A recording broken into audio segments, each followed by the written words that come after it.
Então tá iniciada aí a gravação. Conversando então sobre a prova, né? Hoje dedicar aí a tirar dúvida, falar sobre a prova, né? Conversar com vocês, ver se vocês têm alguma pergunta a fazer, né? A prova, montei, né? A prova ela está composta de 10 questões, cada um valendo um ponto, né? São 7, se não me engano, questões múltipla escolha e 3 questões discursivas, tá? E está varrendo todo o conteúdo da disciplina. A prova eu vou liberar para vocês o Forms, está feita no Forms, no Google Forms.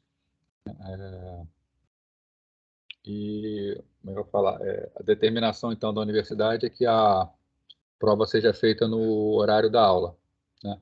Então, quando começar, eu vou botar o link para vocês antes no Canvas, tá, para vocês acessarem, né? E vou programar para começar a prova ser aberta automaticamente às 8h30, que é o horário da nossa aula, e fechar às 10h30. Tá? Então, vocês têm que fazer o envio antes de fechar esse horário, ok? Antes, então, de abrir para vocês tirarem qualquer dúvida, uma coisa que com certeza cai na prova, né? Sempre cai em qualquer coisa que se fala em TCP IP, é cálculo de endereçamento IP. Tá? Então, vamos dar uma relembradinha aí. Deixa eu desligar aqui, que eu vou ter que mudar a posição do computador para transformar ele num tablet. Deixa eu só mudar aqui desligar a câmera.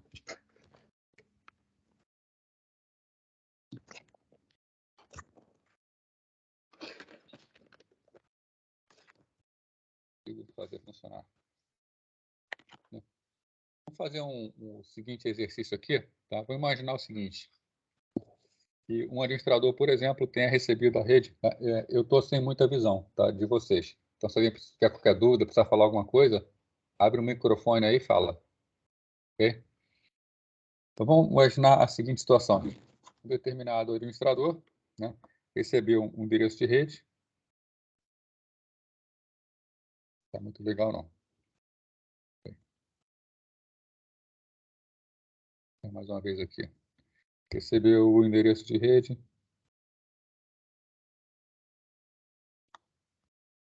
Tá vendo aqui, então. 200.20.30.0, né, classe C. Então, máscara /24. Né? O que quer dizer a máscara /24? Né?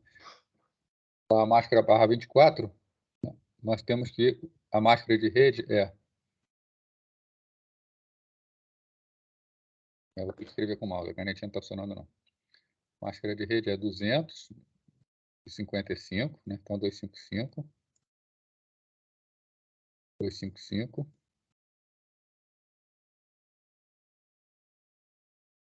255, 0. Né? No padrão de bits seria, né, onde é 255, a gente sabe que todos os bits são iguais a 1, onde é 0, né, todos os bits iguais a 0. Então essa máscara seria a máscara 1, todos os bits iguais a 1, onde é 255.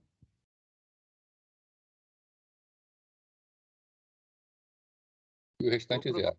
Professor, o senhor está compartilhando tela? Só tem esse detalhe, né? Obrigado aí.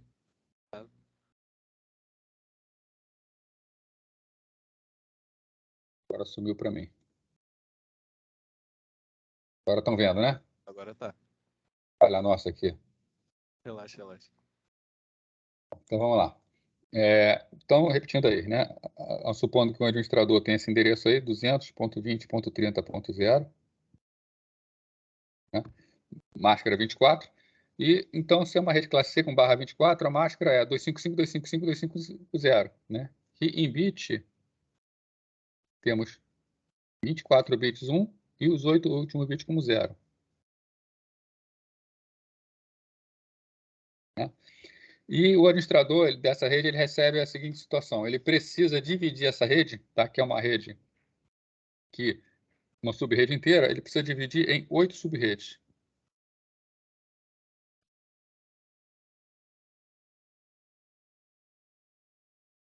Como ele faz para dividir essa rede em 8 subredes? Né? Para isso, ele vai precisar trabalhar com a máscara de rede. Né? Sabemos que da máscara de rede, bit 1 significa endereço de rede. E bit 0 é o bit que é reservado para o host, né? Para o equipamento que vai entrar na rede, né? Bom, se ele precisa de... Aliás, vamos fazer o seguinte, 4 subredes. Eu estou falando em 8 subredes aqui, mas vamos falar em 4.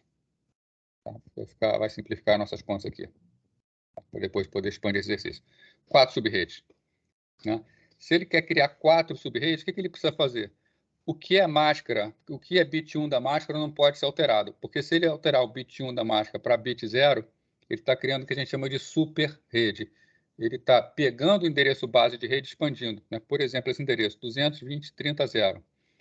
A máscara é barra 24. Se ele passa para barra 23, né? Se ele transforma um bit 0 em bit 1, né? Aproveita o último bitzinho lá, aliás, um bit 1 em bit 0, né? Esse último bit aqui está em vermelho, né? Se ele passa isso para 0, o que acontece? É criado aqui o que a gente chama de super rede. Ele acrescenta nessa rede não só a 220.30, como ele acrescenta também a 220.31, né?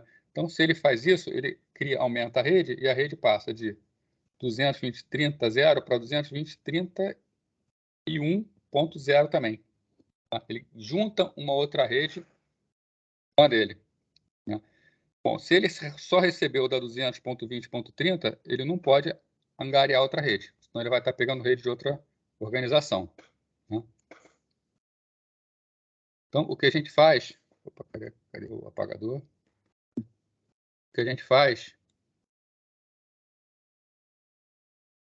numa situação dessa, tá? É transformar os bits 0 em 1. Tá? Então, ele precisa pegar uma quantidade de bits que possa quebrar essa rede em subredes.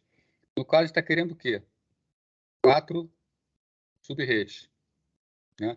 Quantos bits são necessários para endereçar 4 coisas? Vamos falar assim, né? São necessários 2 bits, né? Então, 2 elevado a 2, 4.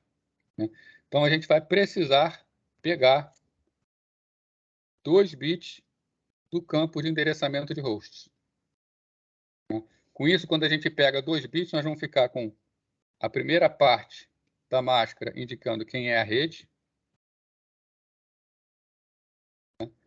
Os últimos 6 bits da máscara identificando quem é o host, quem é o computador dentro da rede, e os 2 primeiros bits aqui, né, que a gente pegou e substituiu, a caneta não está funcionando nessa parte inicial, né, que a gente pegou e substituiu, vai identificar a subrede.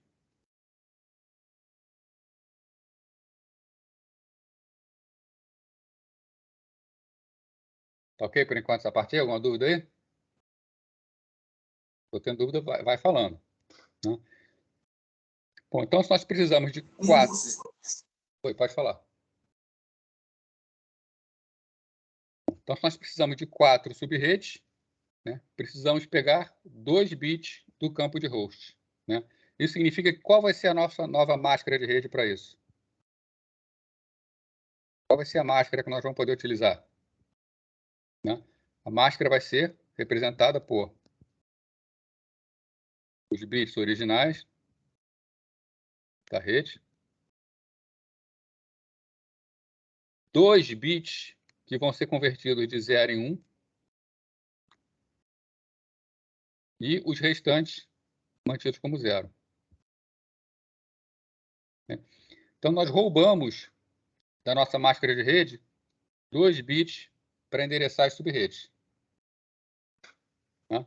Quem é essa máscara se a gente passar isso aqui, converter isso aqui de binário para decimal? Né? 8 bits 1 é o valor 255.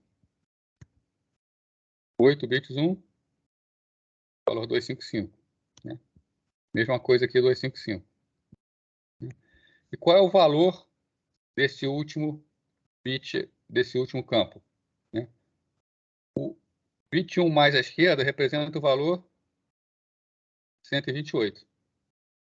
O bit 1 seguinte representa o valor 64. Então, quem é esse valor aqui?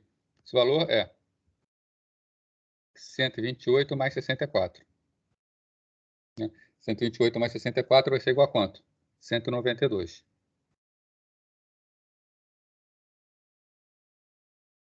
Então, qual é a máscara de rede que tem que ser utilizada para dividir essa rede em 4 sub-redes? Vai ser a máscara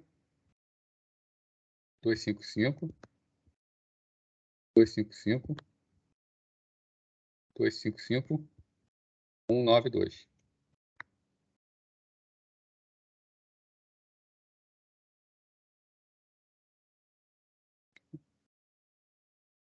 Tá faltando um zero aqui, né, que o Lucas falou. Beleza. Tá ok essa parte aqui? Como é feito?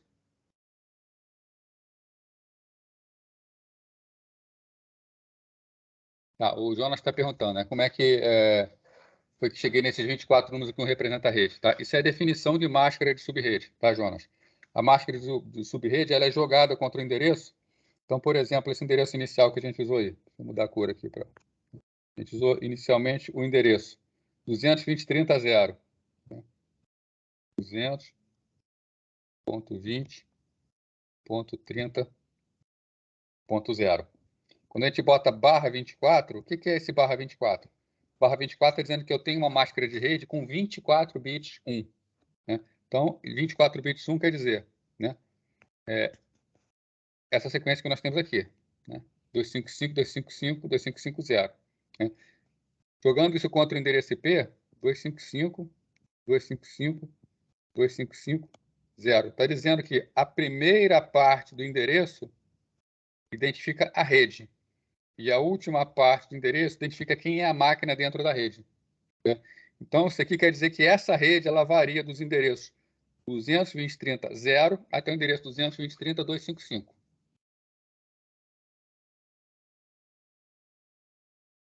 Isso, aí eu peguei os dois primeiros zeros do último campo, né, e troquei por 1. Né? Com isso, quando eu pego os dois últimos bits e troco por 1, eles fazem parte agora do endereço da rede também. Ok? Vou continuar isso aqui, talvez fique um pouco mais claro. Deixa eu pegar aqui mais uma. Só abrir uma nova tela aqui, para não precisar apagar isso que está feito.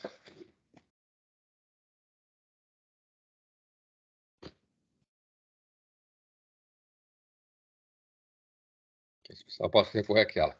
Tá? Então, qual é o endereço? O que nós estamos trabalhando aqui? Então, a rede que nós temos. A parte inicial da tela está com defeito.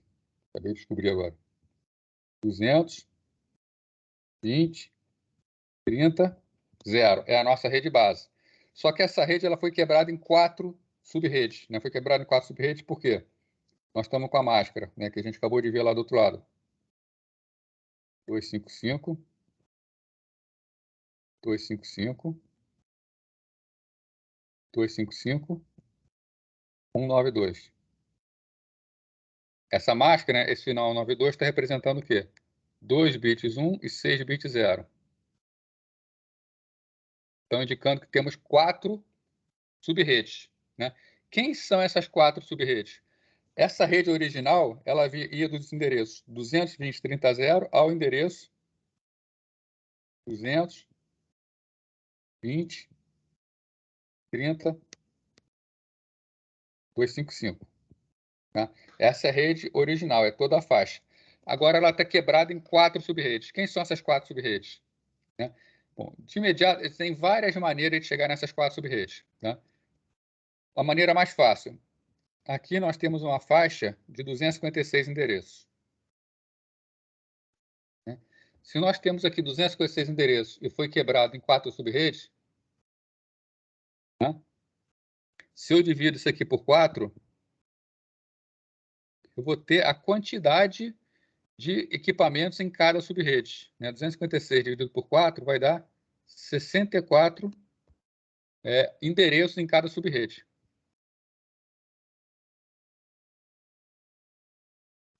Se eu tenho 64 endereços, quais são as redes que eu tenho? Né? A primeira rede ela vai de 220.30.0.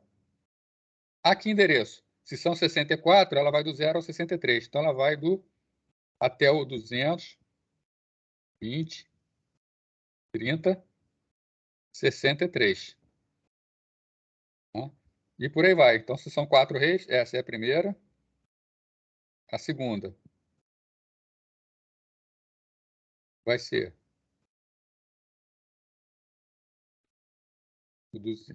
200, 20, 30. Quem é a seguinte a 63? 64 a 200, 20, 30, né? 126, né? Melhor dizendo, 127.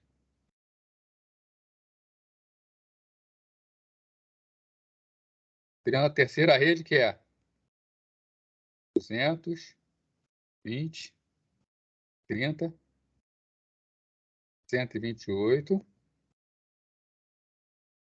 até 200, 20, 30, 191.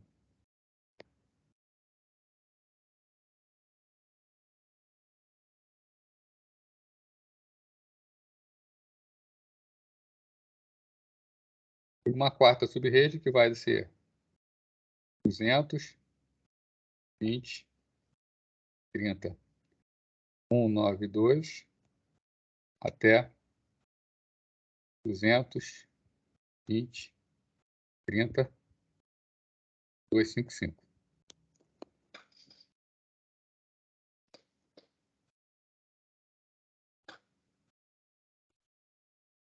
Tá ok isso aí?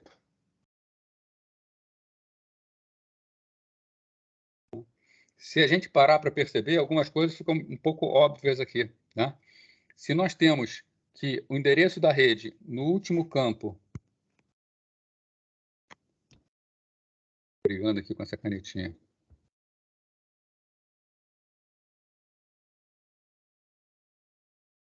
se nós temos que o endereço da rede aqui no último campo é dado por 2 bits 1 e 6 bits 0, qual seria o endereço da primeira rede? O endereço da primeira rede seria todos os bits iguais a 0.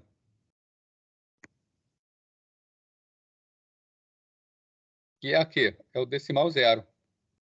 Então, é a primeira rede, 220, 30, 0. Quem seria a segunda rede? Seria a sequência de bits 0, 1 e 6 bits 0. Qual é esse valor em decimal? 64. Endereço da primeira subrede, da segunda subrede. Mesma coisa para a terceira e para a quarta. Seria a rede 128 e seria a rede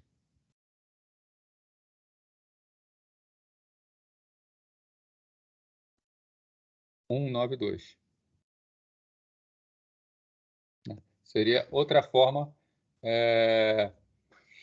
de determinar o endereço da rede, né? Seria variando os campos que a gente modificou para criar as 4 subredes.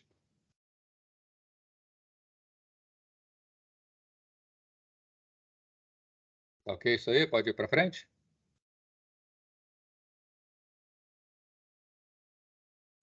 Uma outra pergunta que pode ser feita aqui é, para cada subrede dessa, né, quantos computadores, quantas interfaces de rede pode ter numa subrede dessa? Né? Quantas interfaces a gente pode colocar em cada subrede dessa? Vou pegar, por exemplo, a primeira aqui.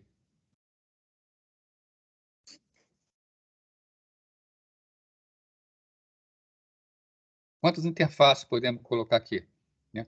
A gente repara o seguinte, se essa faixa vai de 0 a 63, quantos endereços existem aqui dentro da faixa? 64 endereços.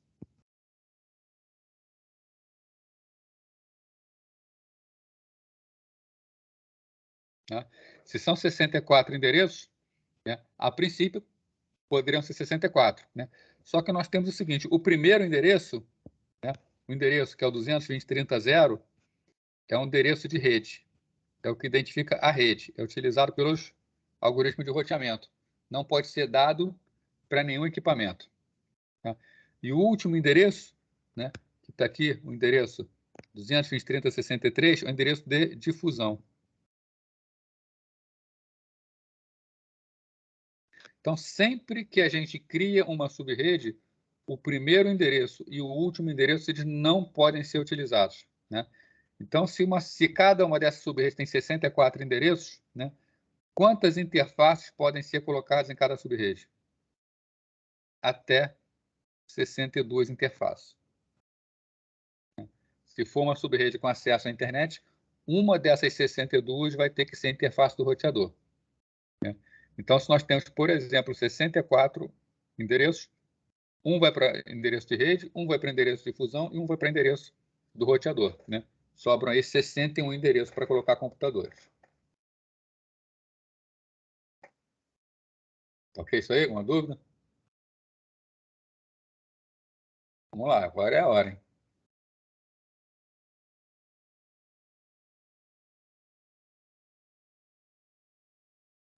Bom, então, essa é a parte que eu queria lembrar com vocês de endereçamento IP. Deixa eu mudar aqui a exposição. Vou dar uma conversadinha agora, então, com vocês com relação à prova, né? Eu cheguei a montar, eu falei para vocês, cheguei a montar uma prova teórica e uma prova prática, tá? A faculdade ela deu a determinação de que tem que ser feita uma prova, que essa prova tem que ser feita no horário da aula, tá? Por isso que eu montei, então, o que seria uma prova teórica e uma prova prática, sendo que a prova prática teria que ser feita no horário da aula também, tá? Mas depois, a coordenação mandou uma mensagem, né, dizendo que poderia ser feito trabalho, valendo até 40% da nota da prova, né? Bom, então, a gente tem duas situações. Eu posso pegar essa que eu montei para ser uma prova prática e transformar ela, em vez de ser uma prova prática, entregar como um trabalho para vocês fazerem, né? Só que a gente tem um outro problema, né? A gente está a uma semana da prova. Eu também não vou querer dar um trabalho que seja obrigatório de ser feito, porque vocês tenham poucos dias para fazer. Então, uma proposta que eu tenho para vocês é: eu posso pegar essa que seria a prova prática, tá? Colocar para vocês como trabalho, para vocês entregarem até domingo, né? E quem quiser entregar como trabalho, beleza, entrega como trabalho. Aí fica valendo 40% da prova, né? Quem não quiser fazer, quem olhar e falar, não, está difícil, não quero fazer, não quero arriscar, aí não entrega o trabalho e a prova fica valendo 10. Né? Então, a prova fica valendo 6 para quem entregar o trabalho, fica valendo 10 para quem não entregar o trabalho, né? E quem entregou o trabalho, a nota final vai ser a nota da prova somada à nota do trabalho. Ok, isso aí pode ser assim? Eu queria que vocês falassem um pouco aí o que vocês preferem.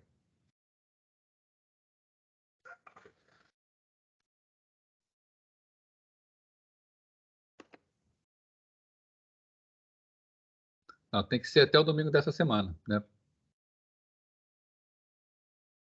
Tem que dar para ser até da outra semana também. Não, fazer o seguinte, eu queria botar também para não atrapalhar com a prova, tá? Mas pode botar também. Então, gente, eu posso botar até a data da prova. Então, eu pedi o seguinte, levanta a mão aí que eu conto aqui, quem prefere que seja trabalho junto com a prova.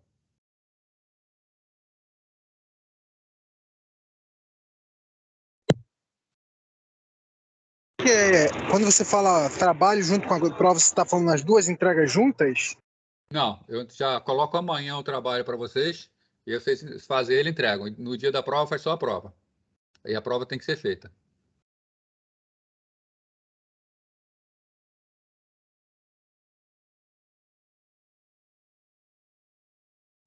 Aquele esquema de ter as duas opções, né? Não, assim, o que eu estou falando primeiro é, você faz o trabalho, entrega o trabalho e faz a prova também. E aí soma as notas. O trabalho valendo 4 e a prova valendo 6.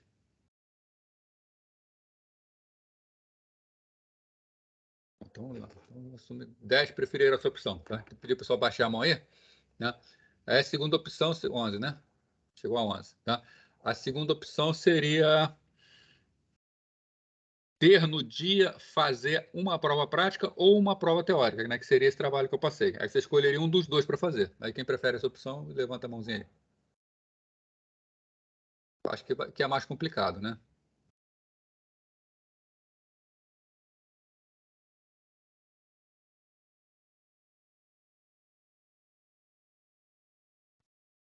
Foi 11 contra 4 aí, tá? Então, vamos fazer assim. A gente vai manter aí a... Vou fazer isso então, tá? Então, vou ver se hoje à noite ainda, tá? Quem quiser já começar, eu coloco o trabalho. E vou colocar a data de entrega, então, junto com a prova, tá?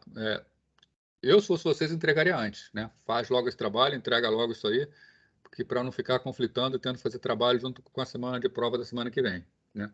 Lembrando que o trabalho vai ser opcional, tá? Se não quiser entregar, não entrega. A prova fica valendo 10, né? Quer entregar o trabalho vale 4, prova vale 6, para fazer uma regrinha de 3 fácil aí.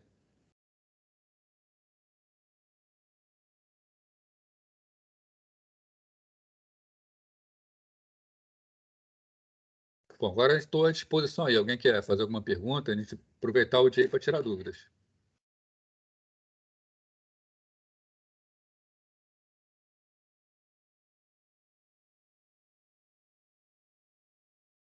Quem tem dúvida nenhuma, tá tranquilo assim?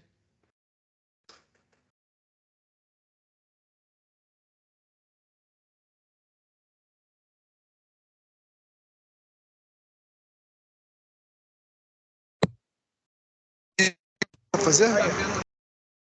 Oi, não consegui entender, Otto.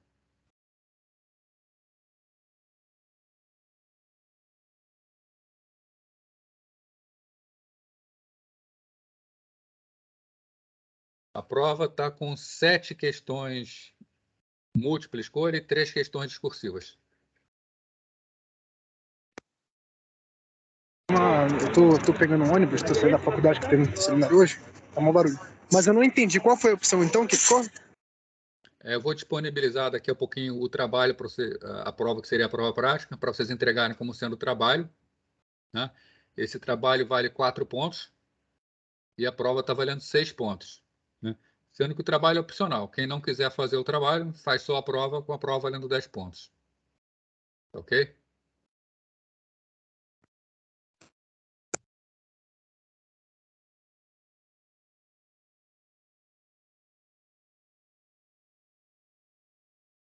Bom, gente, agora então aqui eu estou à disposição de vocês, tá? Se ninguém tiver dúvida nenhuma, ou quem não tiver dúvida nenhuma, não está liberado aí, fica à vontade. Tá? O Jonas está perguntando aí como é que vai funcionar a prova, tá? A prova eu vou fazer ela no Forms, eu vou no Google Forms, vou colocar o endereço para vocês lá no Canvas, também vou entrar aqui no Teams e coloco aqui no Teams. Aí vocês abrem a prova, né? Vai ser tipo um formulário, vocês fazem essa prova no formulário e no final submetem, né? Quando submeter, a prova vai ser encaminhada para mim, tá? Aí eu vou poder fazer a correção, tá? Como um formulário do Google normal. Então, Daniel, vai ser o que a gente vai fazer, Daniel. O trabalho está valendo 4 pontos da prova. Se quem quiser fazer a sua prova, fica valendo a sua prova. Quem quiser fazer o trabalho soma lá na prova.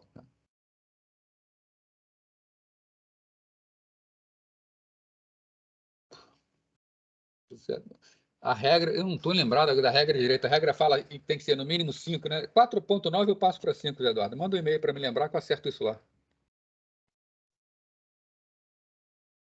Tá ok? Isso aí? Professor, tá me ouvindo? Tô. O senhor já sabe como vai distribuir a pontuação nas discursivas? Porque eu tenho um professor que ele também está fazendo performance, né? E ele estava vendo um jeito, porque quando ele dá errado, ele tira todo o ponto da questão e se acertar, aí obviamente vai o ponto inteiro. Mas, por exemplo, se acertar metade da questão, o senhor já pensou nisso?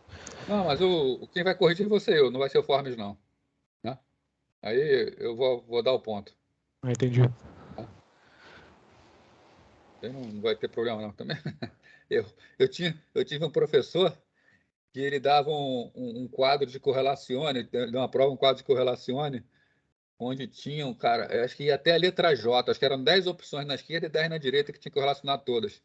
Se tivesse acertado tudo menos uma, ele dava 0 na questão. Aí, Pô, não faz isso não, hein? eu já fiquei com raiva o suficiente para não fazer isso com ninguém. Isso aí não faz o menor sentido. Eu errar umazinha, né? Não, para achar que é discursiva, eu vou. A múltipla escolha não, ou seja, o próprio Formas tem condição, né? Mas a discursiva é que eu vou avaliar, eu vou corrigir para não vai ter isso não. Valeu, obrigado.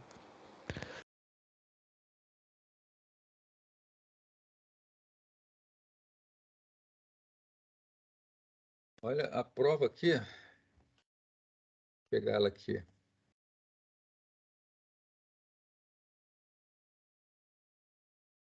A prova eu peguei questão da disciplina inteira, né? Para você vai ser tranquilo, né? Não vou nem cair naquela de, por exemplo, a minha turma, né? Sou de uma outra época, né? O professor, ele entregava a prova lá para gente na sala de aula. A minha turma eram 10 pessoas, tá? No profissional. Então, nós 10 fazíamos a prova. A maioria dos professores não tinha muita paciência de ficar sentado em sala, ele levava a prova, entregava a prova para a gente fazia a prova e devolvia, né? Se o professor falasse que era de múltipla escolha, o professor falasse que era com consulta, a gente consultava. Se ele falasse que era sem consulta, a gente não consultava, né? Tinha até professor que dava a prova parte consulta, parte sem consulta. Aí a gente tinha que fazer primeira a sem consulta, né? E depois com consulta. Ele dava logo as duas provas, a gente entregava as duas juntas e a gente simplesmente não consultava para quem não podia consultar, né? Só que, sim, infelizmente, isso não é mais a realidade hoje em dia, né? A própria instituição é diferente, tá? Eu sei que vocês vão olhar, né? Ninguém vai se iludir aqui. Eu sei que vocês vão consultar. Também não fiz prova mais difícil por isso, né? A partir do princípio que eu vou montar a prova como se fosse uma prova sem consulta, né? Mas está lá. A prova, sinceramente, não vai ter dificuldade nenhuma, tá? A prova está bem direta. Não sou adepto de fazer prova de botar múltipla escolha, mas a questão errada está errada lá na vírgula, tá? Onde tem que ficar lendo 10 vezes para tentar pegar o erro na questão, né? A prova está simples, a prova está bem direta, né? Se vocês agora não se iludam de tentar deixar para consultar o material no dia da prova, né? Senão vocês vão chegar no dia da prova, vai ser muita coisa e vão acabar se enrolando até com o tempo, né?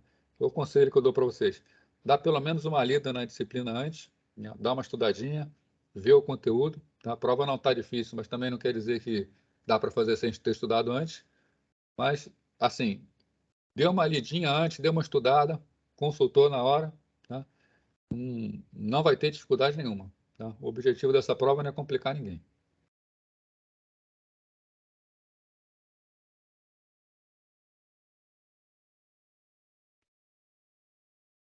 Então, a primeira questão aqui está falando, ó, eu vou falar mais ou menos. A primeira questão está fazendo uma comparação de IPv4 com IPv6, né?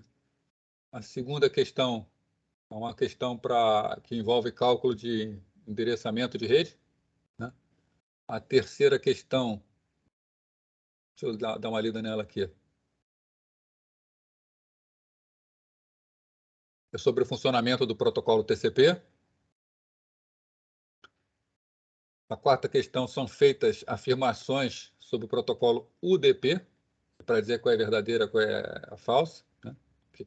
Quais são verdadeiros e quais são falsos. A quinta questão é sobre como funciona a resolução de nomes por DNS, pelo DNS. A sexta questão é sobre o DHCP, tá? São feitas afirmativas sobre o DHCP, ver qual é a verdadeira.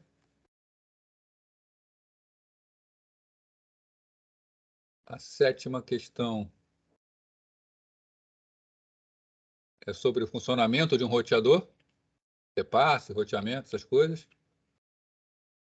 A oitava questão são feitas 5 afirmações sobre o Wi-Fi, o 3E802.11, dizer qual é a verdadeira. A nona questão é discursiva, é uma pergunta também sobre rede sem fio, tá? Para vocês poderem responder como é o funcionamento da rede sem fio. E a última questão é sobre a infraestrutura de rede, tá? Basicamente, montagem de cabeamento para infraestrutura de rede. Então, a prova é isso aí, né? Varrendo toda a questão, o conteúdo, né? Sei que eu falei rápido aqui, né? Não deve ter dado tempo de ninguém anotar, mas vai estar gravada essa aula. Depois é só vocês pegarem lá a gravação, voltar e ver tudo o que quiser.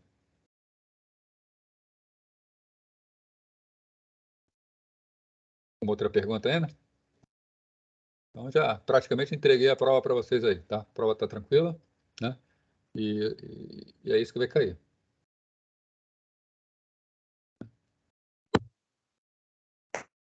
Muito bom.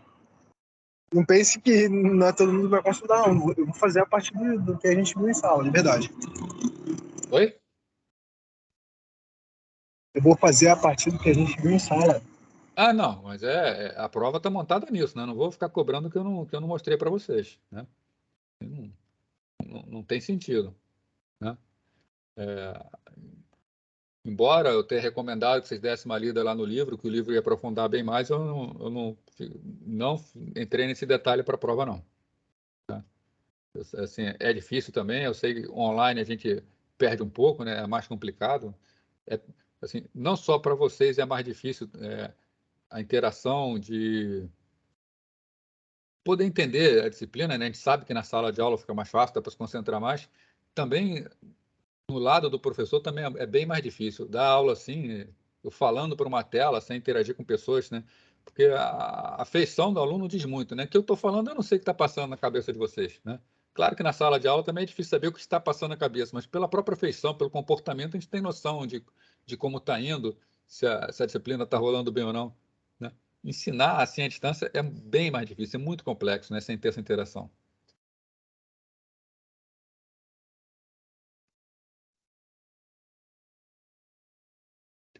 Não, João, não é assim não.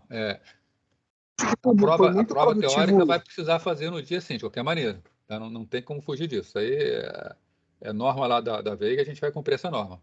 Tá? O que pode fazer, essa parte prática que eu coloquei, vocês fazerem antes, entregar, né? Vocês fazendo bem feito, já começa a prova com 4 pontos. Né? Aí faz mais 6 pontos na prova. Mas a prova teórica vai ter que fazer no dia de qualquer maneira.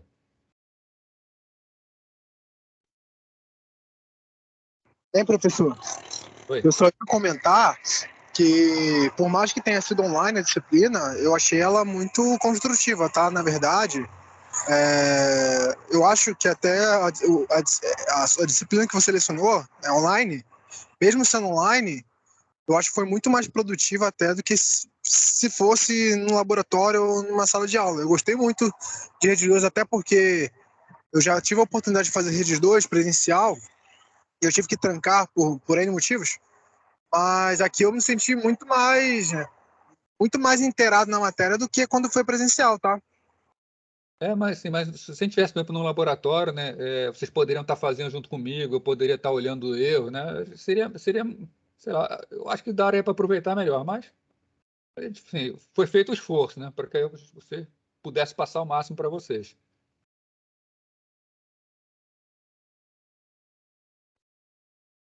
Mas assim, realmente o Packet 3 seria um excelente software, né? E quem fez a instalação, quem fez o exercício, eu acho que pôde aproveitar bastante, né? Inclusive essa parte prática vai ser nele, né? É para montar nele, né? E só assim, teve eu não falei para vocês, né? Só para fazer um fechamento aqui, né, com relação ao Packet Tracer, eu deveria ter falado isso no início, mas acho que eu não falei, né? O Packet Tracer ele é gratuito para baixar, né? Mostrei como baixava, né? Mas se alguém tiver a curiosidade de ler, tá? O Packet Tracer, a Cisco não autoriza que ele seja usado nem para aulas se não houver um convênio da universidade com a Cisco. Tá? No caso, a Veiga tem. Tá? A Veiga é registrada como academia Cisco, né? A Veiga é registrada como Cisco Academy. Então, vocês, como aluno da Veiga, vocês podem usar qualquer software da Cisco. Tá? Então, o que a gente fez aqui no laboratório foi completamente legal, tá? A gente não fez nada de ilegal aqui, não. Tá? Embora outras organizações, outras instituições até usem, tá? Não podendo, não foi o nosso caso. Tá? Vocês, como aluno da Veiga, vocês têm todo o direito de baixar, de instalar e de usar à vontade. Tá? Que a Veiga tem essa parceria com a Cisco. É importante saber.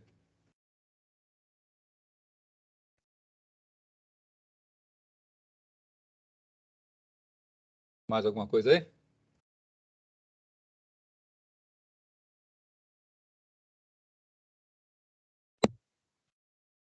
Eu Não, só dessa queria vez. puxar. Oi?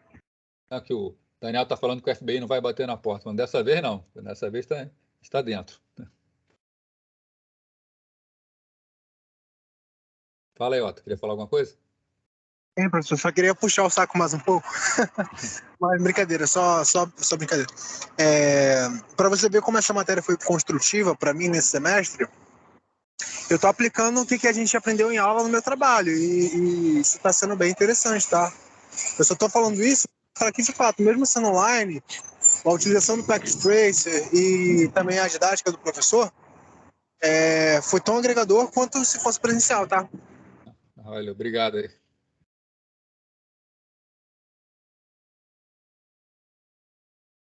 Bom, gente, eu vou fazer o seguinte então, tá? Vou liberar vocês aí, tá?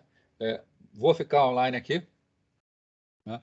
E qualquer coisa que vocês quiserem, até sair, voltar depois, se quiser estudar, tirar dúvida, tá? E também daqui até a prova, tá? Qualquer coisa, manda e-mail, se tiver alguma dúvida, está estudando, pode mandar que eu respondo e-mail sem problema nenhum, tá? Melhor do que mandar e-mail, que eu acho, é se quiser fazer pergunta lá no Canvas, porque se vocês fizerem a pergunta no Canvas, a dúvida de vocês pode ser a dúvida de um colega também, né? Então, se vocês perguntarem pelo Canvas, eu respondendo dentro do Canvas, pode um outro colega também entrar, colocar a questão dele, pode até evoluir melhor, né? Conforme vocês forem estudando aí, fica à vontade para fazer perguntas, tá? Sem problema. Uma boa noite para todos aí, tá? Um abraço e estou aqui ainda. Qualquer coisa é só chamar que eu vou escutar.